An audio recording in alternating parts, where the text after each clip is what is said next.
ప్రభునందు ప్రియ పరిశుద్ధ దేవుని కుమారులారా, దేవుని కుమార్తెలారా, యేసుక్రీస్తు నామములో మీ అందరికీ వందనాలు, దేవునికి స్తోత్రాలు. ప్రియులారా, గమనించండి ప్రియులారా, ఈరోజు మన పాఠము సజీవుడైన వాణిని మీరెందుకు మృతుల్లో వెతుకుతున్నారు. సజీవుడైన వాణ్ణి మీరెందుకు మృతుల్లో వెతుకుతున్నారు. ఇది ఈరోజు మన పాఠం. వాక్యాన్ని మనం చదువుకుందాం.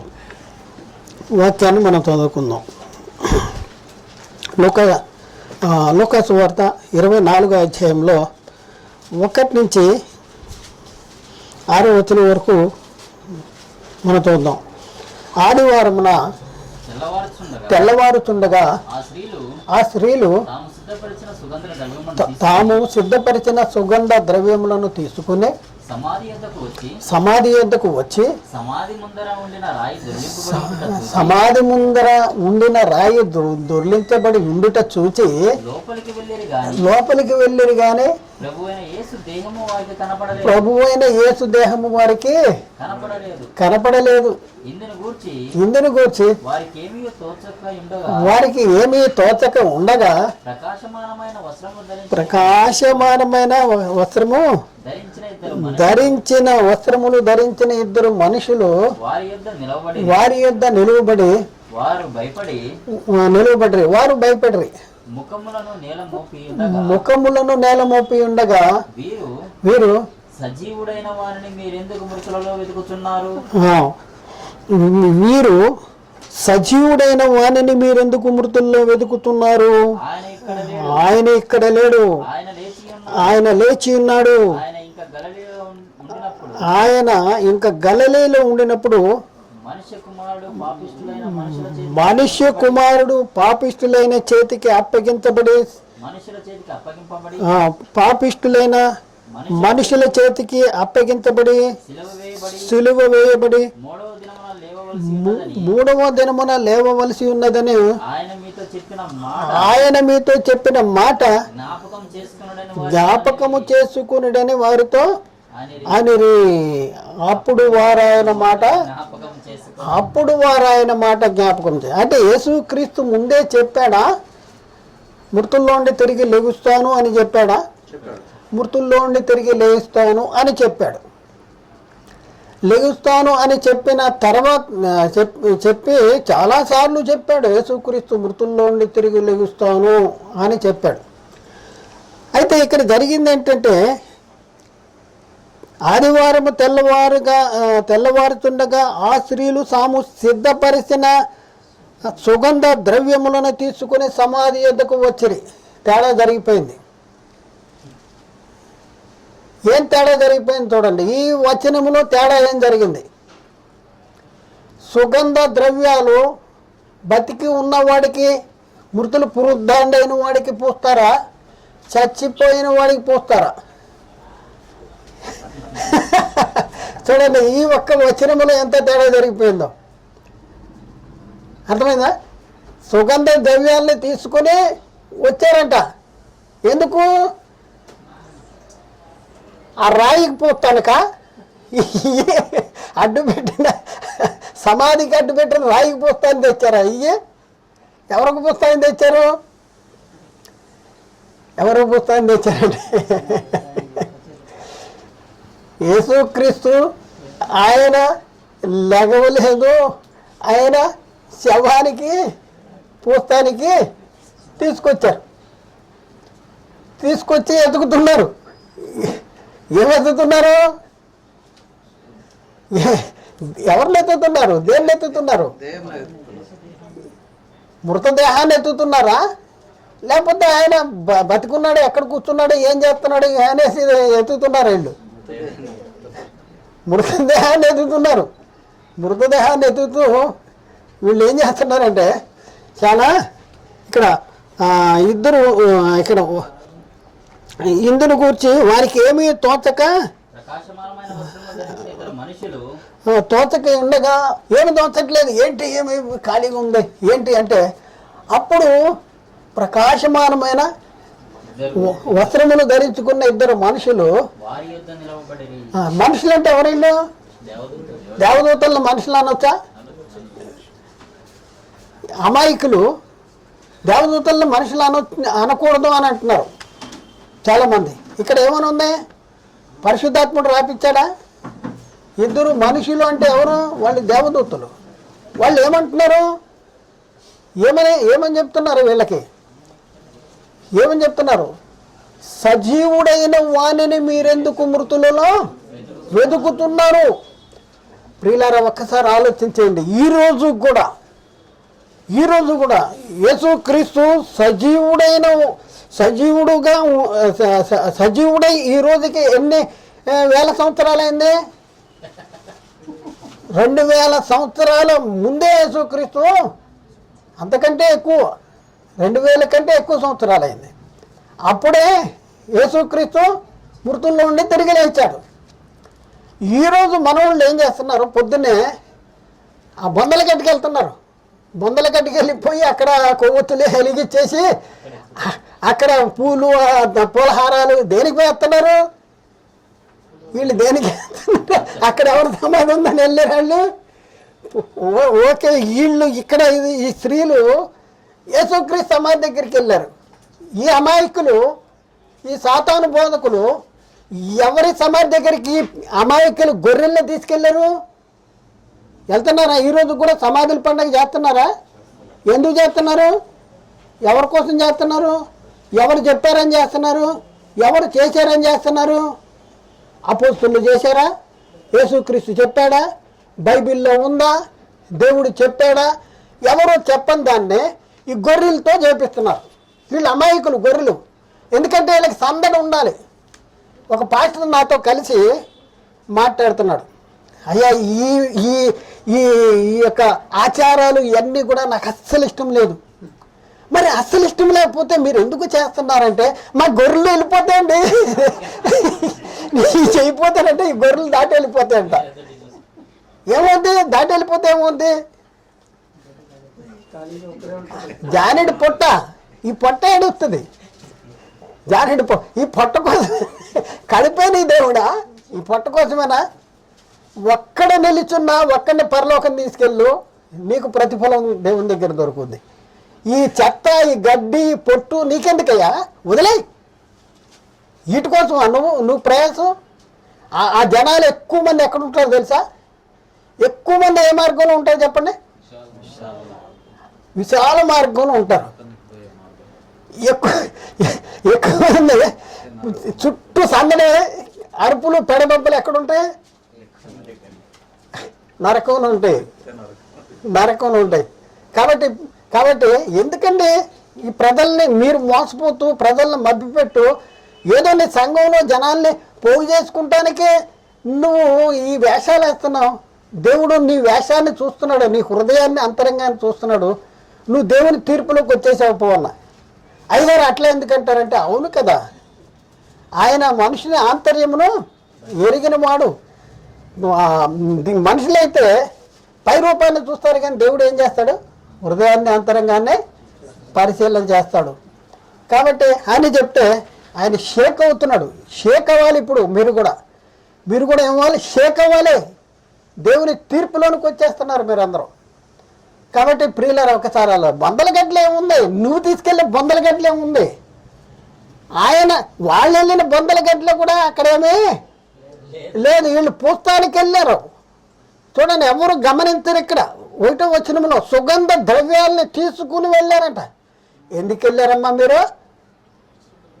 ఎందుకు వెళ్ళారు? ఆయన ఆయన ఇక్కడ చెప్పు, ఆయన ఇక్కడ లేడు, ఆయన లేచి ఉన్నాడు అని ఇక్కడ ఏమంటాడు? 7వ వచనంలో, మనిషి కుమారుడు పాపిష్టులైన మనుషుల చేతికి అప్పగించబడి సిలువ వేయబడి 3వ దినమున లేచి లేపవలసి ఉన్నదని ఆయన మీతో చెప్పిన మాట మర్చిపోయారు. వీళ్ళు మర్చిపోయారు కదా, మర్చిపోయారు.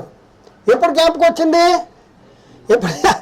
అప్పుడు 8వ వచనంలో, అప్పుడు వారు ఆయన మాటను ఎవరొచ్చి జ్ఞాపకం చేయాలి? ఎవరొచ్చి చేశారు జ్ఞాపకం?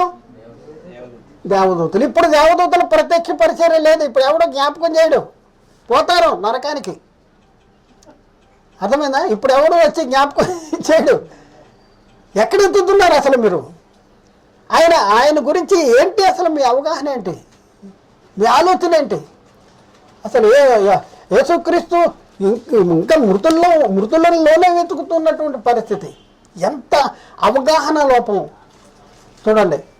శిష్యులు కూడా యేసుక్రీస్తు లేచాడంటే కూడా వాళ్ళు నమ్మినటువంటి దాఖలాలు లేవు. నేను ఆయన చేతి గాయంలో వేలు పెడి చూస్తేనే కానీ నేను ఆయన్ని నమ్మను, నేను ఆయన్ని నమ్మను అనే ఆ పరిస్థితి వచ్చేసింది. ఇంకా మరొక వచనాన్ని చూద్దాం. చూడండి మరొక వచనాన్ని. ఇది చాలా ఆశ్చర్యమనే మనకు కనపడుద్ది, మనకి చాలా ఆశ్చర్యంగా కనపడుద్ది. వీళ్ళకి భక్తి ఉంది, వీళ్ళకి ఆసక్తి ఉంది, కానీ వీళ్ళ ఆసక్తి జ్ఞానానుసారంగా లేదు. యేసు చెప్పిన మాటల్ని ఆ రోజు వాళ్ళు లోబడలేదు. ఈరోజు పరిశుద్ధాత్ముడు చెప్పిన మాటల్ని అపోస్తులు ప్రవక్తలు పరిశుద్ధాత్మ ద్వారా ఇచ్చినటువంటి ఆజ్ఞలకి వీళ్ళు కూడా లోబడట్లేదు. వీళ్ళు ఎంతసేపు వాళ్ళ కడుపు కోసము, వాళ్ళ జీవనం కోసము, వాళ్ళు పొట్ట పోసుకుంటం కోసము, వాళ్ళ సంఘాల్లో జనాల్ని పోగు చేసుకుంటమే కోసము వీళ్ళు ప్రయాసపడుతున్నారు. కానీ వాక్యాన్ని అనుసరించాలి, వాక్య ప్రకారం జీవించాలి, వాక్యాన్ని అనుసరించేవారుగా కొంతమందిని చేసి మనము వాళ్ళు కలిపి ప్రభువుని ఎదుర్కొంటానికి వెళ్ళే పరిస్థితుల్లో ఉండాలనే ఆలోచన ఏ ఒక్కరికి లేదు. ఏదో ఒక జిమ్మికి చెప్తాం, ఏదో ఒకటి చెప్పేస్తాం, ఏదో ఒక మాయ చేస్తాం.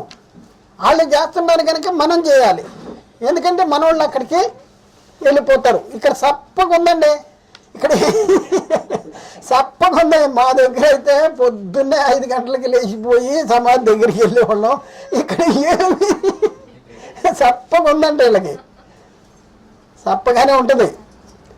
ఇక్కడ చూడండి సప్పగా ఉంది. ఇక్కడ ఒక ఆమె పొద్దున్నే వెళ్ళిపోయిందంట, ఆమె గురించి చెప్తాం, ఆమె గురించి చూద్దాం. ఆమె అవగాహన ఎలా ఉంది, యేసుక్రీస్తుని ఏమని అడుగుతుందో చూద్దాం. చూడండి ఎక్కడంటే యోహాను సువార్త 20:11 నుంచి చూద్దాం. అయితే మరియా సమాధి బయట నిలిచి ఏడ్చుచుండెను. ఆమె ఏడ్చుచు సమాధిలో వంగి చూడగా తెల్లని వస్త్రములు ధరించుకున్న 2 దేవదూతలు యేసు దేహము ఉంచబడిన స్థలములో తల వైపున ఒకడును కాళ్ళ వైపున ఒకడును కూర్చుండట కనపడును. చూడండి, వారు అమ్మా ఎందుకు ఏడుస్తున్నావు అని ఆమెను అడగగా ఆమె అమ్మా అమ్మా నా ప్రభువును ఎవరో ఎత్తుకుపోయారు అయ్యా, ఆయనను ఎక్కడ ఉంచురో నాకు తెలియలేదు, అందుకని నేనేం చేస్తున్నాను, ఏడుస్తున్నాను. నేను ఎందుకు ఏడుస్తున్నాను తెలుసా, నా ప్రభువుని ఎవరో అంటే ఎత్తుకుపోయారంటే అర్థమేంటి, బతికున్నవాడిని ఎత్తుకుపోతారా చచ్చినవాడిని ఎత్తుకుపోతారా? మోసుకుపోయేది ఎత్తుకుపోయేది ఎవరిని ఎత్తుకుపోతారా అంటే బతికున్నాడని అనుకుంటుందా, అంటే తిరిగి లేచాడని అనుకుంటుందా, లేకపోతే చచ్చిపోయే ఉన్నాడని అనుకుంటుందా? అలాగే ఉన్నాడు, ఆ ఉన్నవాడిని ఎత్తుకుపోయారు అనుకుంటుంది. ఇంకా గమ్మత్తైన మాట చూద్దాం చూడండి, కిందకి వెళ్తే అద్భుతమైన గమ్మత్తైన మాట. ఆమె ఈ మాట చెప్పి వెనక తట్టి తిరిగి యేసు నిలిచి ఉండట సూచన గానే ఆయన అదండి, ఆయన యేసు అని గుర్తుపట్ట లేదు.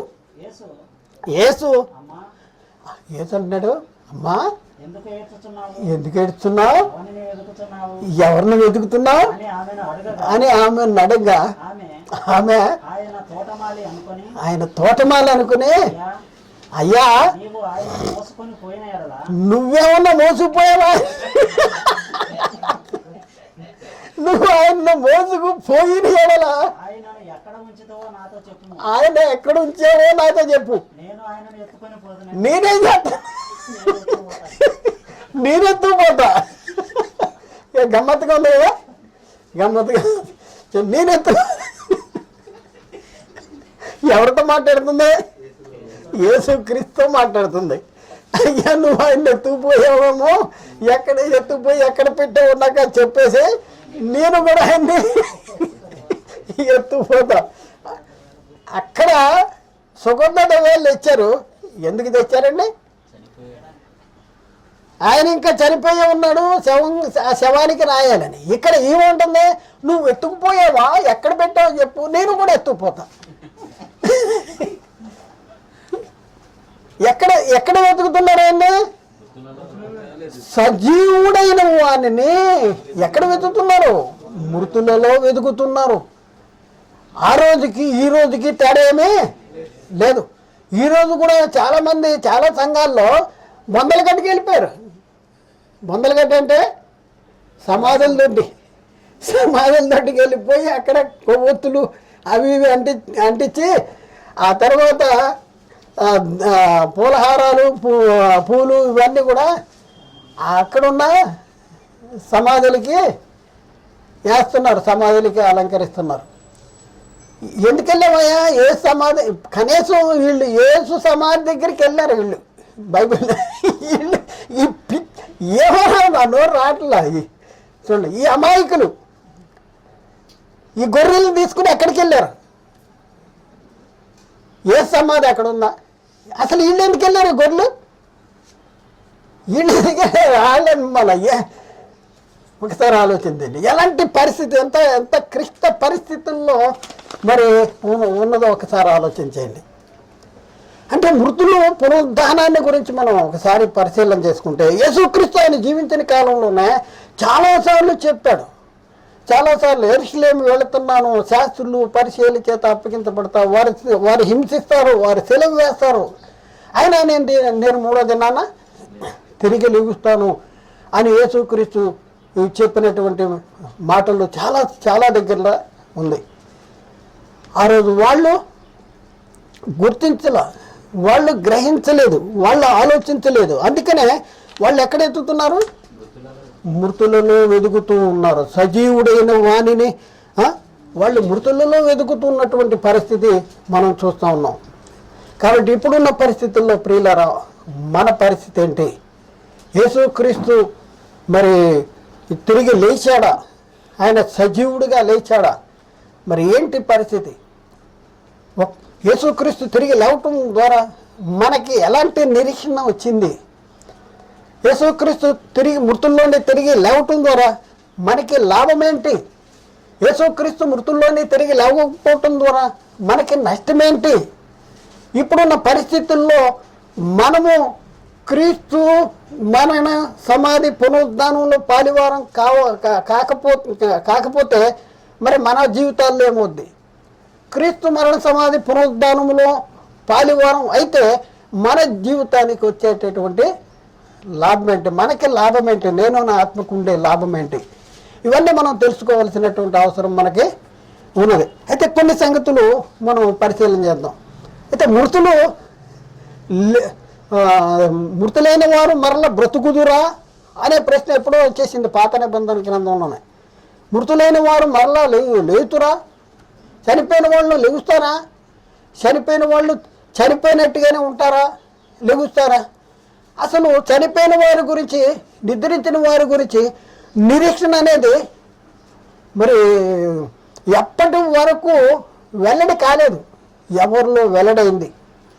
చనిపోయిన వాళ్ళలో మొట్టమొదట మృతుల్లోని తిరిగి లేచిన వాడు మహిమ శరీరంతో లేచినవాడు.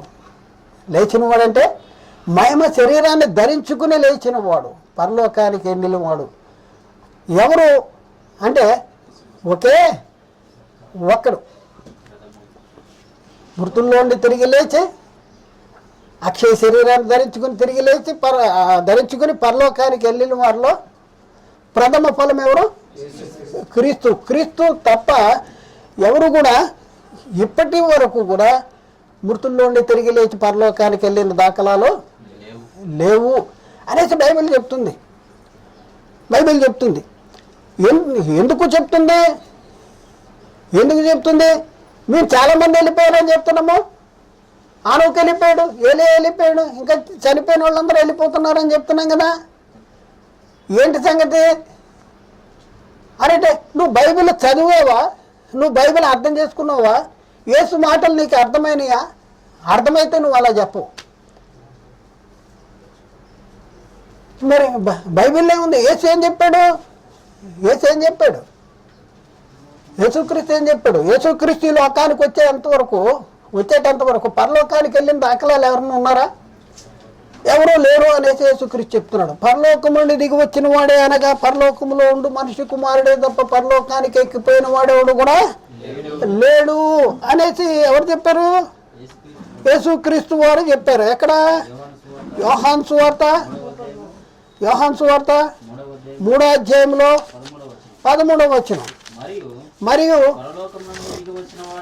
పరలోకము నుండి దిగి వచ్చిన వాడే అనగా పరలోకములో ఉండు మనిషి కుమారుడే తప్ప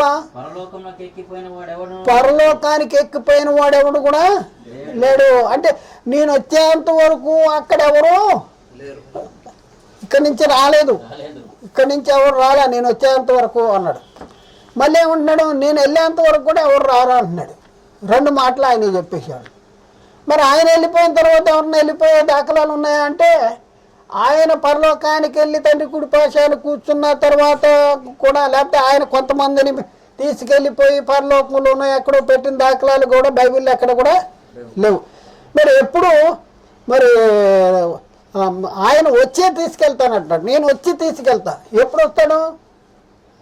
ఈ యుగాంతములో వస్తాడు, అంత్యదినమున వస్తాడు. ఆయన ఏం చెప్తున్నాడు? యోహాను సువార్త 14వ అధ్యాయం 1 నుంచి 2వ వచనం.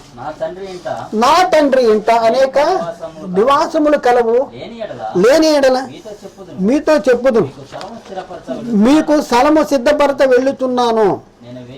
నేను వెళ్ళి మీకు స్థలము సిద్ధపరిచిన ఎడల నేనుండు స్థలములో మీరును ఉండులాగన మరల వచ్చి నా యొద్ద ఉండుటకు మిమ్మల్ని నేను మళ్ళీ వచ్చి మిమ్మల్ని తీసుకెళ్తాను. నేను వచ్చేంత వరకు మీరు రావద్దు. ఎవరు ఇక మీ పాస్టర్లు చెప్తారు కానీ మీరు రావద్దు. మీ పాస్టర్లు చెప్పేస్తారు పలానా ఆయన వెళ్ళిపోయాడు అని చెప్తారు. ఉత్తి అబద్ధం ఇది. అంతా బూటకం మాటలు చెప్తారు. వాళ్ళ మాటలు నమ్మొద్దు, నా మాటలు నమ్మండి అంటాడు యేసు. ఏంటి? నేను మరలొచ్చి తీసుకెళ్తా. మరి ఏం చేస్తామయ్యా? అక్కడ మీకు స్థలము సిద్ధపడతా వెళుతున్నా. నేను వెళ్ళి మీకు స్థలము సిద్ధపరిచి నేనుండు స్థలంలో మీరు ఉండులాగా నేను మరల వచ్చి మిమ్మల్ని, అంటే యేసుక్రీస్తు 2వసారి వచ్చేంత వరకు కూడా ఎవరు కూడా పరలోకానికి వెళ్ళే దాఖలాలు లేవు. వెళ్ళిన వాళ్ళు ప్రథమ ఫలం ఎవరు? క్రీస్తు. 1 కొరింథీ పత్రిక 15వ అధ్యాయం 20వ వచనం. 15వ అధ్యాయం 20వ వచనం. ఇప్పుడైతే నిద్రించిన వారిలో ప్రథమ ఫలముగా క్రీస్తు మృతుల్లో నుండి లేపబడి ఉన్నాడు. మనిషిని ద్వారా మరణము వచ్చిన గనక మనిషిని ద్వారానే మృతుల పునరుద్ధానము కలిగేను. చూడండి, ప్రథమ ఫలము క్రీస్తు. ప్రథమ ఫలం ఎవరు? ఏంటి ప్రథమ ఫలము? ఇప్పుడైతే నిద్రించిన వారిలో మృతుల్లో ఉండి తిరిగి లేచిన వారిలో ప్రథమ ఫలం. మృతుల్లో ఉండి తిరిగి లేచిన వారిలో, అసలు మృతుల్లో ఉండి తిరిగి లేపబడే వాళ్ళు ఉన్నారు కదా. మృతుల్లో ఉండి లేపబడేవారు అంటే మృతుల పునరుద్ధానము పొందబోవారు. ఆ పొందబోవు వారిలో మొదటి వాడు ఎవరు? క్రీస్తు కంటే ముందే వెళ్ళిపోయారని నువ్వెందుకు చెప్తున్నావా? క్రీస్తు కంటే ముందు ఆనోకి ఏలియాలు పరలోకం వెళ్ళిపోయాడని ఎందుకు చెప్తున్నావు? చూద్దాం, నేను నా మాట కూడా. అపోస్తల కార్యము 26వ అధ్యాయం 22వ వచనం. అపోస్తల కార్యము 26వ అధ్యాయం 20. అయినను నేను దేవుని వలనైన సహాయము పొంది నేటి వరకు నిలిచి ఉంటిని. క్రీస్తు శ్రమపడి, ఇదే చాలా జాగ్రత్తగా అర్థం అవ్వాలి. క్రీస్తు శ్రమపడి మృతుల పునరుద్ధానము పొందువారిలో మొదటి వాడు. మృతుల పునరుద్ధానం పొందే వాళ్ళు ఉన్నారు. ఆ పొందే వాళ్ళు మొదటి వాడు ఎవరు? యేసుక్రీస్తు. అంటే యేసుక్రీస్తు కంటే ఎవరు కూడా అక్షయ శరీరాలు ధరించుకుని పరలోకానికి వెళ్ళిన దాఖలాలు లేవు. ఆ పరలోకానికి వెళ్ళాలంటే ఈ మట్టి శరీరాలు పనికిరావు, ఈ ప్రకృతి సంబంధమైన శరీరాలు పనికిరావు. క్షయత అక్షయతను స్వతంత్రించుకున్నదు. పరలోకానికి వెళ్ళాడంటే అక్షయ శరీరాలు. ఆనోకు పరలోకం వెళ్ళిపోయాడంటే అక్షయ శరీరం ధరించుకుని వెళ్ళిపోయాడనే చెప్తున్నాను. ఏలియా పరలోకం వెళ్ళాడంటే అక్షయ శరీరాలు ధరించుకునే వెళ్ళాలి. కానీ నువ్వేం చెప్తున్నావు? కట్టెతో కైలాసం అంటారు. అంటే ప్రకృతి సంబంధమైన దేహంతోనే పరలోకం ఎక్కిపోయాడు, పరలోకం ఎక్కిపోయారు అంటాడు. మీరు చెప్పే సిద్ధాంతం లేకపోతే ఆ బోధ తప్పు కదా. ఈ వాక్య ప్రకారం యేసుక్రీస్తు చెప్పిన ఈ మాటల ప్రకారం లేకపోతే ఈ పరిశుద్ధాత్ముడు చెప్పిన ఈ మాట ప్రకారం, ఇక్కడ అపోస్తలులైన పౌలు పరిశుద్ధాత్మ ద్వారా చెప్పిన ఈ మాట ప్రకారం తప్పు కదా. ఇంకో వచనం కొలసి పత్రిక 1:18 వచనంలో, కొలసి పత్రిక సంగమును శరీరమునకు ఆయనే శిరస్సు, ఆయన అన్నింటిలో ప్రాముఖ్యము కలుగు నిమిత్తము ఆయన ఆది అయ్యుండి మృతులలో నుండి లేచుటలో ఆది సంభూతుడు ఆయను. మృతులలో నుండి లేచుటలో ఆది సంభూతుడు అయ్యాడు. మొట్టమొదటి వాడు మృతుల్లోని తిరిగి లేచిన వాళ్ళు. అయితే గమనించవలసిన విషయం ఏంటంటే, మరి ఇప్పుడున్న పరిస్థితుల్లో యేసుక్రీస్తు మృతుల్లోని తిరిగి లేచాడు. తిరిగి లేవటం ద్వారా మనకేమొచ్చింది? తిరిగి లేవటం ద్వారా మనకేమొచ్చింది అంటే, అంతకు మునుపు లేనిదేంటి? క్రీస్తు మృతుల్లోని తిరిగి లేవటం ద్వారా వచ్చినదేంటి? అంతకు మునుపు చనిపోయిన వాళ్ళు ఏమవుతారా అనే నిరీక్షణ లేదు. అయితే యేసుక్రీస్తు మృతుల్లోని తిరిగి లేవటం ద్వారా ఏం జరిగింది? జీవముతో కూడిన నిరీక్షణ మనకు కలుగునట్లు. మొదటి పేతురు పత్రిక 1:4 మన ప్రభువు యేసుక్రీస్తు తండ్రి అయిన దేవుడు స్తుతింపబడును గాక. 3:4 మన ప్రభువు అయిన యేసుక్రీస్తు యొక్క తండ్రి అయిన దేవుడు స్తుతింపబడును గాక. మృతులలో నుండి యేసుక్రీస్తు తిరిగి లేచటం వలన జీవముతో కూడిన నిరీక్షణ మనకు కలుగునట్లు, అనగా అక్షయమైనది, నిర్మలమైనది, వాడబారనిదినైన స్వాస్థ్యము మనకు కలుగునట్లు తన విశేష కనికరము చొప్పున మనలను మరలా జన్మింపచేసెను. ఏంటంటే యేసుక్రీస్తు మృతుల్లో ఉండి తిరిగి లేచుట వలన జీవముతో కూడిన నిరీక్షణ మనకు కలుగునట్లు. మనకు ఎలాంటి నిరీక్షణ అంటే? జీవముతో కూడిన నిరీక్షణ. అంటే చనిపోయిన వాళ్ళు చనిపోయినట్టుగానే ఉండరు, తిరిగి లెగుస్తారు. ఇదిగో దానికి ఇదే ఆనవాలు, లేకపోతే ఇదే రుజువు. యేసుక్రీస్తు ఒక రుజువుగా మృతుల్లోని తిరిగి లేచాడు. తన్ను తాను సజీవుడిగా కనపరుచుకున్నాడు. మరి ఇప్పుడున్న పరిస్థితుల్లో మనము ప్రకటించవలసినటువంటి బోధ ఏది? ఏ బోధ ప్రకటిస్తే మనకి రక్షణ వస్తుంది? ఏ బోధన అపోస్తులు ప్రకటన చేశారు? రోమపత్రిక 10:9 అక్కడ మనం పరిశీలన చేస్తే ప్రియులారా, అక్కడ ఏమనుందంటే, అదేమనగా యేసు ప్రభువని నీ నోటితో ఒప్పుకొని దేవుడు మృతులలో నుండి ఆయనను లేపనని నీ హృదయం ముందు విశ్వసించిన నీవు రక్షించబడదు. నువ్వు రక్షించబడాలంటే ఏం చేయాలి? యేసు ప్రభువని నీ నోటితో ఒప్పుకొని దేవుడు ఆయనను మృతులలో నుండి లేపాడని నమ్మాలి. ఇంకా బొందల గట్టికి వెళ్తాం కాదు, మృతులలో నుండి లేపాడని నమ్మాలి. నమ్మితే ఏమొద్దు, నువ్వు రక్షణ పొందుతావు. ఇప్పుడున్న పరిస్థితుల్లో మనం నమ్మాలి. మనం నమ్మితే రక్షణ పొందుతాం. మనం మరి నమ్మాలంటే ఏం చేయాలి చెప్పండి? దేవుడు క్రీస్తును మృతుల్లో నుండి లేపాడు అని మనం నమ్మాలంటే మనం ఏం చేయాలి? వినాలి. మనం వినాలంటే ఏం జరగాలి? ప్రకటించబడాలి. అంటే ఏం చెప్పాలి ఇప్పుడు లోకానికి? నువ్వు క్రీస్తును దేవుడు మృతుల్లో నుండి లేపాను, మనలను కూడా తన శక్తి వల్ల లేపుతాడు. క్రీస్తును దేవుడు మృతుల్లో నుండి లేపాడు, మనలను కూడా దేవుడు తన శక్తి వల్ల లేపుతాడు అని చెప్పాలి. మనం ఇది చెప్పాలి. దాన్ని ఏమంటున్నాం అంటే సువార్త అంటున్నాం.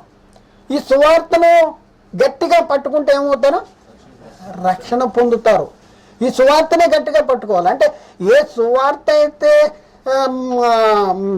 దేన్నైతే మనం వింటే రక్షణ పొందుతామో, ఏ సువార్త అయితే మనల్ని రక్షిస్తుందో ఆ సువార్తను మనము వినాలి. మనం వినాలంటే ప్రకటించే వాళ్ళు దాన్నే ప్రకటన చేయాలి. కానీ ఏం జరుగుతుంది? తేడా జరిగిపోయింది.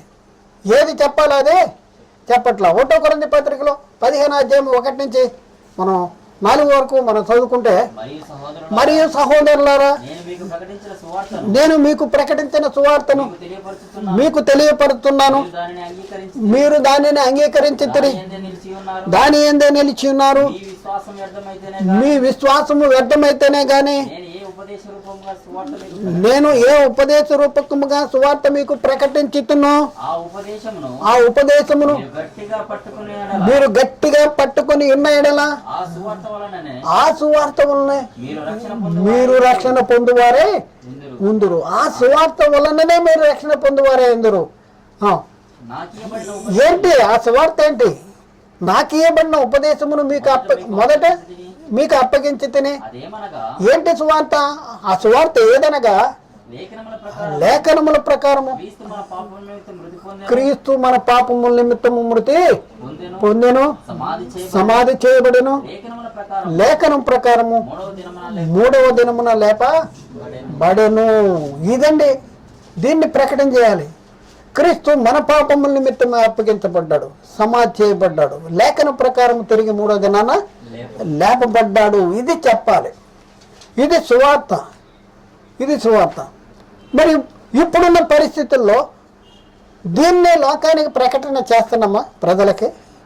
ప్రజలు ఏమి వింటే రక్షణ పొందుతారు? రోమా 10:9 2వ భాగం, దేవుడు క్రీస్తును మృతుల్లో ఉండి లేపనని నీ హృదయంలో విశ్వసించిన యెడల నీవు రక్షణ పొందుదువు అంటాడు. మరి విశ్వసించాలంటే ప్రజలు ఏమి వినాలి? సువార్త వినాలి. దేవుడు క్రీస్తుని లేపాడని వినాలి. మరి మనం అన్ని జనులకి, లోకానికి ప్రకటించే సువార్త ఇది. ఏం చెప్తున్నాం? హల్లెలూయా, నేడు క్రీస్తు పుట్టాను అంటాడు. బెత్తరగాళ్ళు ఎంతమంది నరకాన్ని తీసుకెళ్ళటానికి సిద్ధపడిపోయారు చూడండి. హల్లెలూయా, నేడు క్రీస్తు పుట్టిన అంటే ఆ మాట వింటే ఆడికి రక్షణ రాదు. క్రీస్తు మన పాపం నిమిత్తమై అప్పగించబడి లేఖనం ప్రకారము అప్పగించబడి సమాధి చేయబడి లేఖనం ప్రకారం తిరిగి 3వ దినాన లేపబడ్డాడు. ఆ సువార్తను గట్టిగా పట్టుకుంటే దానివల్ల మీరు రక్షణ పొందువారే ఉంటారు. దేవుడు క్రీస్తును మృతుల్లో ఉండి లేపాడని నీవు విశ్వసించిన నీవు రక్షణ పొందుతావు. ఇది చెప్పాలి. ఇప్పుడున్న పరిస్థితుల్లో ఇది చెప్పాలి. కానీ ఇది చెప్తున్నారా అంటే ఇది చెప్పట్లా. అంటే వీళ్ళు ఎలా రెడీ అయిపోయారంటే, వీళ్ళు బోధతో కూర్చున్న వాళ్ళని మైమరిపించాలి, జిమ్మిక్కులు చేయాలి, వాళ్ళకి ఏదో కథలు చెప్పాలి. నేను యెరూషలేము వెళ్ళాను, అక్కడ పేతురు పట్టిన చేప అక్కడ దొరికింది, అక్కడ అమ్ముతున్నారు, అక్కడ ఏపుతున్నారు, ఎంతెంత పొడుగు ఉంది, అంతంత పొడుగు ఉంది. ఇలాంటి జిమ్మిక్కులు చెప్పేటటువంటి పరిస్థితి ఉంది. ఏం చెప్పాలో వీళ్ళకి కూడా అర్థం అవుతుంది. ఎందుకంటే పాపం వీళ్ళు నేర్చుకున్నది కూడా లేదు కదా. వీళ్ళకి చెప్పిన వాళ్ళు కూడా వాళ్ళకి కూడా తెలియదు. వీళ్ళు ఎక్కడో నేర్చుకున్న వాళ్ళకి కూడా, నేర్పిన వాళ్ళకి కూడా తెలియదు. ఏదో ఇదే అనుకుంటున్నారు, అదే చెప్పుకుంటున్నారు, వాళ్ళ బతుకు ఎలా మారుస్తున్నారు. కాబట్టి ప్రియులారా, ఆలోచన ఇది ఎవరిని వ్యక్తిగతంగా ఎవరిని విమర్శించడానికి ప్రయత్నం చేయట్లేదు. సాతాను మిమ్మల్ని మోసం చేస్తుందనే మిమ్మల్ని జాగ్రత్త పరచడానికి మేము సత్యాన్ని చెప్తున్నాం. బైబిల్లో ఉన్న సంగతులు చెప్తున్నాం, బైబిల్ చెప్తున్న సంగతులు చెప్తున్నాం. మీరు అర్థం చేసుకోండి అనేసి మిమ్మల్ని క్రీస్తు ప్రేమను బట్టి మిమ్మల్ని బ్రతిమలాడుకుంటున్నాం. అయినా మేము మారం. మాకు కావాల్సింది జానెడు పొట్టే. జనాల్ని మోసం చేస్తాం, బొందల గడ్డ తీసుకెళ్తాం. అసలు క్రీస్తుని గురించి సువార్త ప్రకటన చేయము. బాలుడైన క్రీస్తుని గురించి చెప్తాం, లేకపోతే లోకంలో ఉన్న అనేక సంగతులు చెప్తాం. వీళ్ళకి ఏది రక్షణకరమైందో అది మాత్రం మేము చెప్పం అని అంటారా? మీ ఇష్టం. కాబట్టి ఆలోచించండి. మిమ్మల్ని ఎవరు బలవంతం చేయట్లా. బైబిల్లో ఇలా ఉందని చెప్తున్నాం, మీరు అర్థం చేసుకుని లోబడితే మీకు ప్రయోజనకరం. మీరు లోబడం అంటే మిమ్మల్ని దేవుడు కూడా కాపాడలేడు. కాబట్టి ఆలోచించండి, అర్థం చేసుకోండి, సత్యాన్ని గ్రహించండి, సత్యానికి లోబట్టడానికి ప్రయత్నం చేయండి. కాబట్టి ఆలోచించండి, అర్థం చేసుకోండి, సత్యానికి సహకారులుగా నిలవండి. దేవుడు మిమ్మల్ని దీవించి ఆశీర్వదించునుగాక. ఆమెన్. అందరికీ వందనాలు.